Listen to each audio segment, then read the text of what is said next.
Welcome to The Explainer. Today, we're unpacking PulteGroup's second quarter 2026 earnings.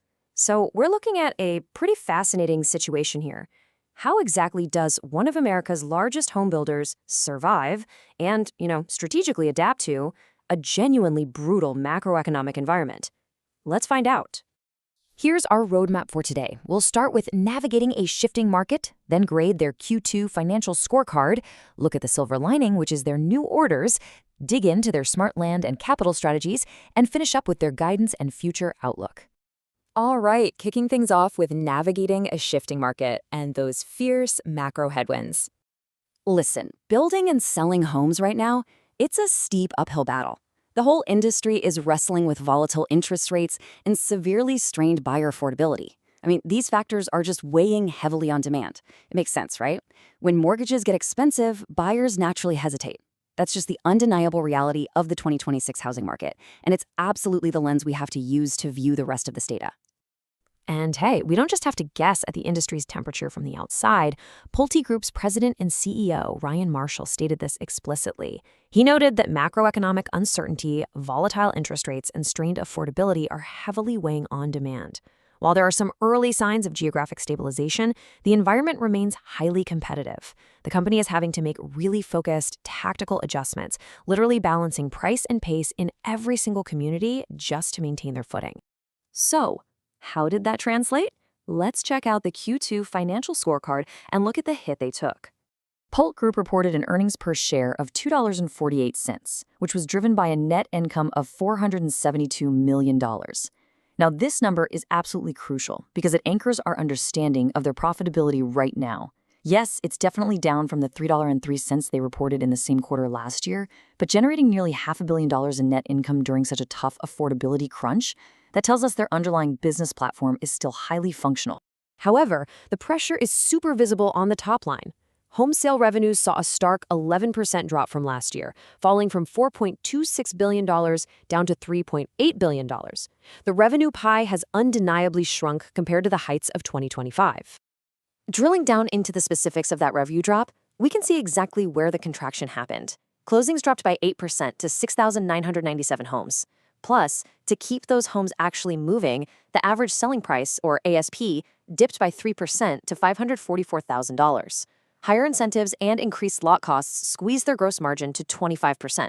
And here's a vital piece of context from the report, that 25% gross margin is actually a sequential increase of 60 basis points from the first quarter of 2026. So while they're down year over year, those tactical community-by-community adjustments are actually starting to stabilize their margins sequentially.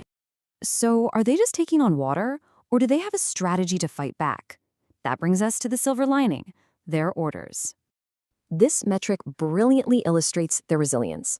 Despite all those headwinds, volatile rates, revenue drops, the whole shebang, net new orders actually increased 6% year over year to 7,536 homes.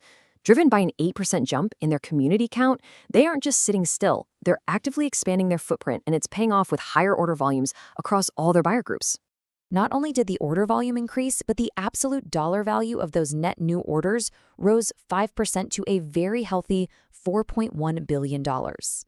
This active pipeline pushed their total unit backlog into positive territory, growing 2% to just under 11,000 homes. That backlog represents $6.8 billion in future value just waiting to be realized.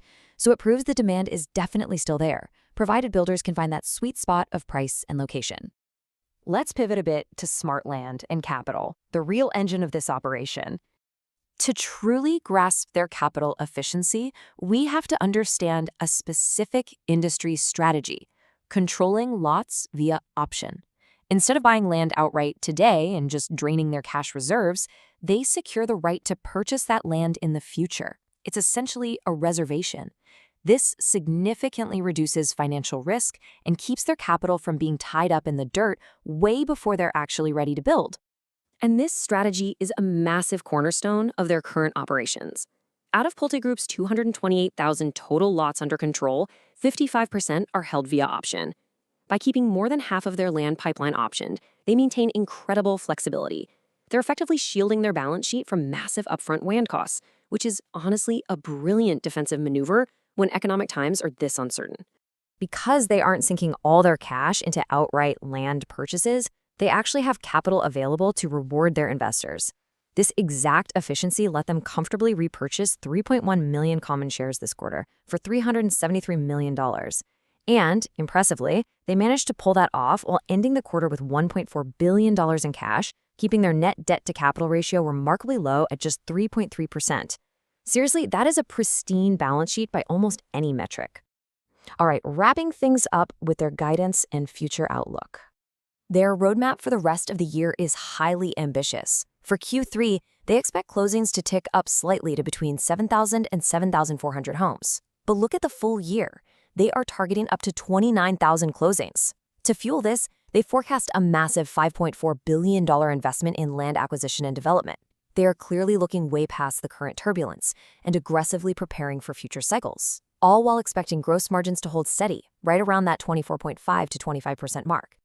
Which leaves us with this final thought. Management is clearly confident enough to deploy a massive $5.4 billion into the dirt this year. So, will their tactical, community-by-community balancing act continue to outmaneuver a highly volatile housing market? Well, their rising orders suggest they might just have the right blueprint. Thanks for joining me for this explainer. I definitely encourage you to look around and see how these same macro trends might be reshaping your own local real estate markets today.